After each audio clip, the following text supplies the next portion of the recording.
नमस्कार, आप देख रहे हैं श्रेष्ठ उत्तराखंड। मैं हूं आपके साथ शिवप्रिया सिंह। हरिद्वार के डोईवाला इलाके में 17 बंदरों की रहस्यमयी मौत की गुत्थी सुलझ गई है। इन 17 बेजुबान बंदरों की हत्या की गई है। बंदरों को जहर देकर मार डाला गया है। पुलिस ने इस मामले में FIR दर्ज कर ली है और मामले की जांच की जा रही है। दरअसल गुरुवार को डोईवाला इलाके मड़ीमाई मंदिर के पास 17 बंदरों की मौत की खबर से हड़कंप मच गया था।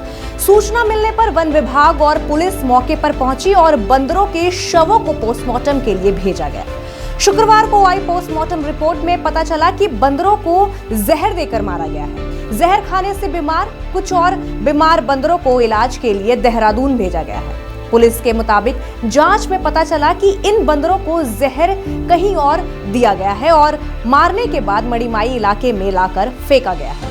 पुलिस मंदिर के आसपास की CCTV फुटेज खंगाल रही है। इस मामले में पुलिस फिलहाल किसी को गिरफ्तार नहीं कर पाई। नशीला पदार्थ खाने में दिया गया होगा जिससे कि उनकी मृत्यु हुई है, लेकिन ये भी अभी तक जो क्राइम सीन देखा गया था, नहीं लगता कि वहाँ पर कोई ऐसा नशीला पदार्थ या भोजन दिया गया हो। ये लगता है कि कहीं ना कहीं अन्यत्र ये घटना कारित करने के बाद यहाँ पर इसको भेजा डाल दिया गया हो। तो चूँकि अभी इन्वेस्टिगेशन चल रही है, फॉरेस्ट टीम ने जो मुकदमा दर्ज कराया है उसमें FSL हमने भेज दिया रिपोर्ट के लिए।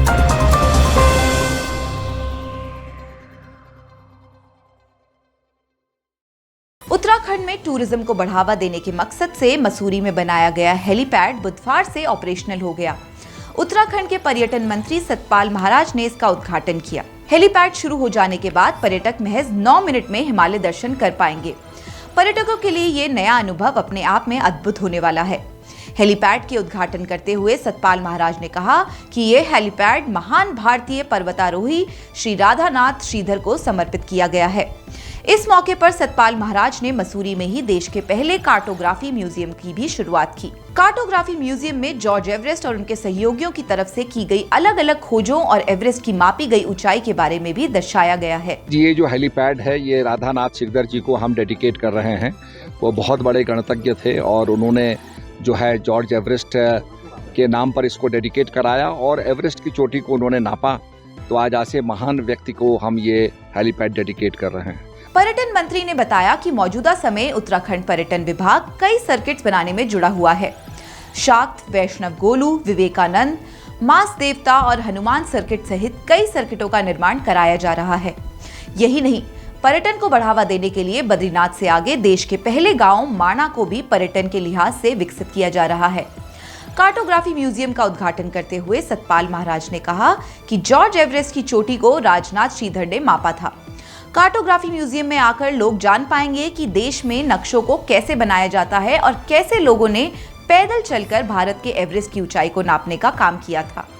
कि आज देश का पहला कार्टोग्राफिक म्यूजियम जो है उसका हम लोकार्पण कर रहे हैं और ये सर जॉर्ज एवरेस्ट के नाम से जो अलंकृत हुआ है, तो ये बहुत प्रसन्नता की बात है।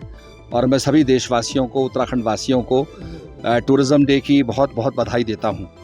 सतपाल महाराज ने बताया कि सरकार गड़दंगली को स्नो लेपर्ड सेंटर के रूप में विकसित कर रही है। बता दें कि नरेंद्र मोदी जल्द ही कैलाश जाने वाले हैं। प्रधानमंत्री इस दौरान कैलाश पर्वत और ओम पर्वत के दर्शन करेंगे।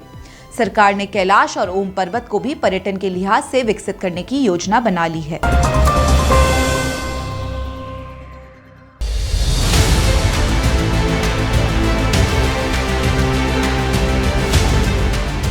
हरिद्वार के रिहायशी इलाकों में जंगली जानवरों के आने का सिलसिला रुकने का नाम ही नहीं ले रहा है।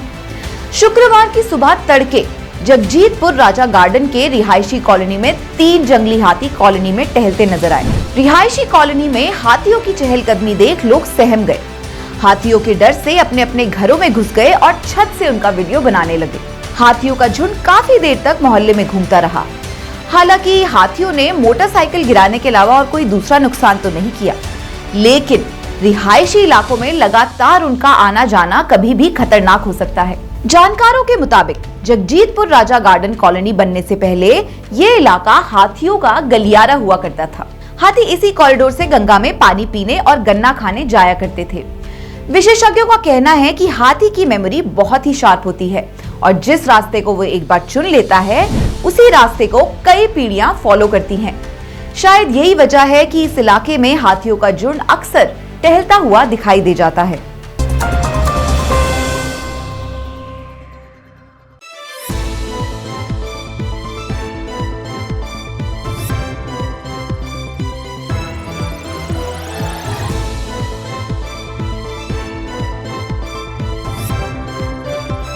आप देख रहे हैं श्रेष्ठ उत्तराखंड, आपके साथ मैं हूं कनिका। उत्तराखंड के मुख्यमंत्री पुष्कर सिंह धामी अपने ब्रिटेन दौरे के बाद राज्य के विकास के लिए झोलियां भर भर कर पैसे लेकर आ रहे हैं। शुक्रवार को भारत लौटे सीएम धामी का लंदन दौरा उत्तराखंड के विकास को एक नई ऊंचाई देने वाली एक शानदार कोशिश माना जा रहा है। लंदन दौरे में 3 दिनों के दौरान मैराथन बैठकों और रोड शो के जरिए सीएम धामी ने उत्तराखंड के लिए 12,000 करोड़ के निवेश के प्रस्तावों पर साइन किए हैं। लंदन दौरे के तीसरे दिन बर्मिंघम में हुए रोड शो में 3,000 करोड़ के करार पर हस्ताक्षर किए गए। इनमें आगर टेक्नोलॉजी के साथ लिथियम बैटरी प्लांट में निवेश के लिए 2,000 करोड़ और कन्वेंशन सेंटर और इवेंट मैनेजमेंट का कार्य करने वाली कंपनी फिरा बार्सिलोना के साथ 1,000 करोड़ के निवेश प्रस्ताव शामिल है। इसके साथ ही धामी ने इजमाई ट्रिप के साथ भी 2 करार किए हैं। मुख्यमंत्री ने शिक्षा, IT, स्वास्थ्य और विनिर्माण क्षेत्र से जुड़े 250 से अधिक प्रतिनिधियों से भी मुलाकात की। सीएम धामी ने दिसंबर में होने वाले इन्वेस्टर समिट में शामिल होने का न्योता भी निवेशकों को दिया है। मुख्यमंत्री ने बताया कि उत्तराखंड में आयोजित होने वाले ग्लोबल इन्वेस्टर समिट की थीम को पीस टू प्रॉस्पेरिटी रखा गया है। बता दें कि उत्तराखंड में होने वाली इन्वेस्टर समिट के लिए दुनिया भर के निवेशकों को आमंत्रित करने के लिए ही धामी ब्रिटेन दौरे पर है। बर्मिंघम में धामी ने निवेशकों को बताया कि उत्तराखंड की शांत वादियां वहां काम करने के लिए सुकून भरा वातावरण देती हैं, जो किसी दूसरी जगह नहीं है। राज्य सरकार ने उद्योगों के लिए 27 नीतियां बनाई हैं और लैंड बैंक भी तैयार किया है। मुख्यमंत्री ने कहा कि उत्तराखंड में आने वाले निवेशकों को सरकार हर तरह का सहयोग देगी। यहाँ जो हमारा 4 दिनों का यहाँ का प्रवास रहा है, जिसमें संवाद कार्यक्रम हुए हैं, अनेक सारे निवेशकों के द्वारा निवेश के हमको प्रस्ताव प्राप्त हुए हैं और मुझे उम्मीद है कि आने वाले समय में और बड़ी संख्या में और बड़ी मात्रा में हमको निवेश प्राप्त होंगे, क्योंकि अभी हमने शुरुआत की है और बहुत सारे लोगों को जिनको जानकारी नहीं थी वह लोग भी अब संपर्क कर रहे हैं। और उत्तराखंड सबके लिए एक उत्तराखंड राज्य भारत का, और हमारे प्रधानमंत्री जी ने जिस प्रकार से उत्तराखंड के प्रति उनका लगाव है, एक रिश्ता है, और उनके प्रधानमंत्री बनने के बाद जिस प्रकार से उत्तराखंड का तेज़ी से विकास हुआ है और लोगों का आकर्षण बढ़ा है। हमने एक बड़ा लैंड बैंक उत्तराखंड के अंदर बनाया है। कानून व्यवस्था की स्थिति अच्छी है। हमने 27 से भी ज़्यादा ऐसे नीतियाँ हम अमल में लाए हैं जो हमारे निवेशकों के लिए, उद्योग समूह के लिए, उत्तराखंड में निवेश करने वालों के लिए बहुत प्रकार से लाभकारी होने वाली है। इसलिए हम सभी को आमंत्रित करते हैं कि 8 और 9 दिसंबर को जो हमारा एक इन्वेस्टर ग्लोबल समिट जो आयोजित होना है, उसमें आप सब लोग प्रतिभाग करें और उत्तराखंड आइए, विजिट करिए और निवेश करिए। स्वाद और चटपटे खाने के चक्कर में हम अपने खाने में ज़रूरत से ज़्यादा नमक और मसाले डाल लेते हैं। आपको जानकर हैरानी होगी कि मसालों से ज़्यादा हमारे शरीर के लिए नमक हानिकारक होता है। अधिक मात्रा में नमक खाने से हार्ट अटैक और स्ट्रोक जैसी गंभीर बीमारियों का खतरा बना रहता है। नेचर पोर्टफोलियो में छपी एक स्टडी बताती है कि भारतीय ज्यादा नमक खाते हैं। नमक से शरीर को होने वाले नुकसान को लेकर आए दिन सामने आ रही इस तरह की स्टडीज ने लोगों को अब पहाड़ी नमक की ओर खींचना शुरू कर दिया है। और यही वजह है कि पहाड़ी नमक का सिर्फ देश में ही नहीं बल्कि विदेशों में भी तेजी से प्रचलन बढ़ रहा है। उत्तराखंड का पहाड़ी नमक तो सबसे ज्यादा डिमांड में है। वजह यह है कि पहाड़ी नमक जितना स्वादिष्ट होता है उतना ही शरीर के लिए लाभदायक भी होता है। इससे पेट और डाइजेशन संबंधी तमाम समस्याएं दूर होती हैं। पहाड़ी नमक की मांग पिछले कुछ साल में तेजी से बढ़ी है। देहरादून में तो एक ऐसी दुकान है जहां नमक की तरह तरह की वैरायटी आपका सिर चकरा देगी। देहरादून के डोभाल चौक पर पीसी नून दुकान पर 57 किस्म के नमक मिलते हैं। ये नमक सिर्फ उत्तराखंड ही नहीं बल्कि देश भर में अलग अलग जगहों पर सप्लाई होते हैं। पीसी नून दुकान पर मिलने वाली पहाड़ी नमक की प्रोसेसिंग नैनीताल में की जाती है।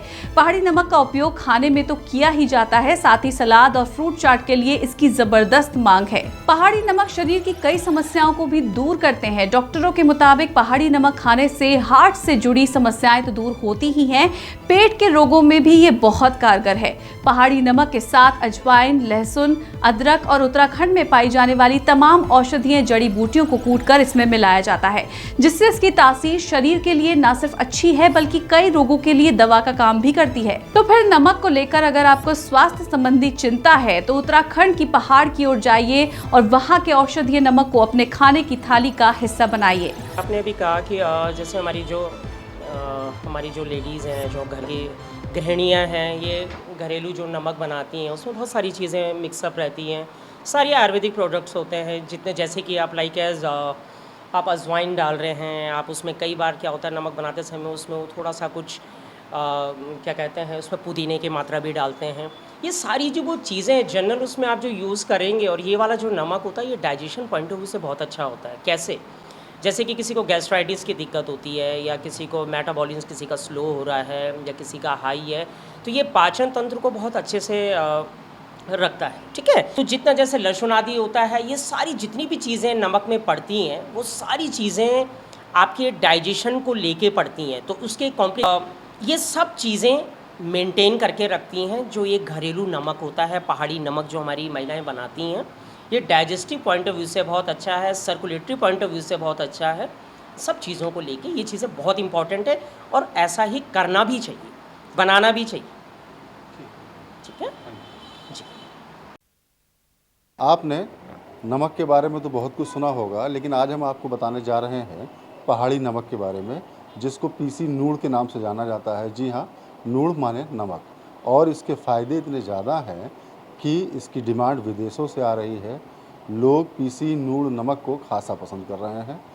ख़ास बात यह है कि पहाड़ की जो वादियाँ हैं, उन वादियों से उसको केमिकल फ्री जो भी उसके अंदर इंग्रेडिएंट्स हैं वो मिलाए जाते हैं, और हम इसी के बारे में बातचीत करते हैं। पीसी नूड़ को लेके जानेंगे कि कहाँ मैन्युफैक्चरिंग होती है, इसकी क्या खूबी है। ये सर काकड़ी घाट नैनीताल से वहाँ बनती है। वहाँ पे कोई लेडीज़ वहाँ पे बनाते हैं, वहाँ से पैक होके यहाँ आता है। अच्छा, इसकी डिमांड कहाँ कहाँ से आती है और कैसे तैयार किया जाता है? सर हमारा तो ये लोकल में ही जाता है, लेकिन हाँ जो नैनीताल काकड़ी घाट में जो वहाँ से तो बहुत दूर दूर जाता है।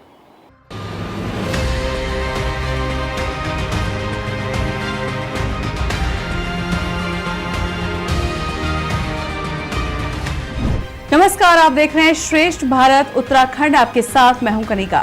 प्रधानमंत्री नरेंद्र मोदी की महत्वाकांक्षी ऋषिकेश कर्णप्रयाग रेलवे परियोजना 2024 तक पूरी होती नजर नहीं आ रही है। रेल विकास निगम ने भारत सरकार को भरोसा दिलाया था कि 2024 के लोक चुनाव से पहले ट्रेन कर्णप्रयाग पहुंच जाएगी। माना जा रहा था कि प्रधानमंत्री 2024 लोकसभा से पहले इसका उद्घाटन कर सकते थे, लेकिन रेल विकास निगम की माने तो 2025 तक ऋषिकेश कर्णप्रयाग रेलवे परियोजना की ट्रेन केवल 82 तक ही पहुंच पाएगी। ऋषिकेश कर्णप्रयाग रेलवे प्रोजेक्ट से जुड़े अधिकारियों के मुताबिक परियोजना में देरी के पीछे मुख्य कारण कोविड के दौरान हुआ लॉकडाउन है। ऋषिकेश कर्णप्रयाग परियोजना के प्रोजेक्ट मैनेजर अजीत सिंह यादव ने बताया कि लॉकडाउन के चलते काम में देरी हुई, जिसका नतीजा ये हुआ कि ऋषिकेश कर्णप्रयाग रेलवे परियोजना अपने तय समय में पूरी नहीं हो पा रही है। मौजूदा समय में इस प्रोजेक्ट में टनल का काम सिर्फ 60% ही पूरा हो पाया है। अभी इस समय हम जो है 60% टनलिंग कर चुके हैं, 40% जो बची हुई है, और हमारी कुछ लंबी लंबी सुरंगें हैं। टनल संख्या 5, टनल संख्या 1, टनल संख्या 14, ये हमारी थोड़ी क्रिटिकल टनल्स हैं, जिसमें कार्य जो है बड़ी विषम परिस्थितियों में, विषम जियोलॉजी में कार्य हो रहा है, और बहुत ही फ्रेजाइल मतलब कमज़ोर जियोलॉजी में काम करना थोड़ा कठिन होता है, क्योंकि हम उसमें ज़्यादा लंबी पुल भी नहीं ले सकते। जो मतलब 1 मीटर 0.75 मीटर का एक पुल हमें लेना होता है, उसी को करने के बाद फिर सेकेंड पुल की तरफ बढ़ते हैं। प्रोजेक्ट से जुड़े अधिकारियों के मुताबिक टनल का काम पूरा होने के बाद उसके अंदर पटरी बिछाने का काम शुरू किया जाएगा। साथ ही 6 महीने के अंदर रेलवे स्टेशन बनने का काम भी शुरू हो जाएगा। अधिकारियों का कहना है कि इस प्रोजेक्ट का काम शुरू होने में अभी 2 साल का समय और लगेगा, और 2026 तक ट्रेन के कर्णप्रयाग तक पहुंचाने की उम्मीद है। इस खबर में फिलहाल बस इतना ही, लेकिन बाकी खबरों के लिए आप देखते रहिए श्रेष्ठ भारत। नमस्कार। श्रेष्ठ भारत पर खबरों से जुड़े रहने के लिए चैनल को सब्सक्राइब करें, बेल आइकन दबाएं और देखते रहें श्रेष्ठ भारत।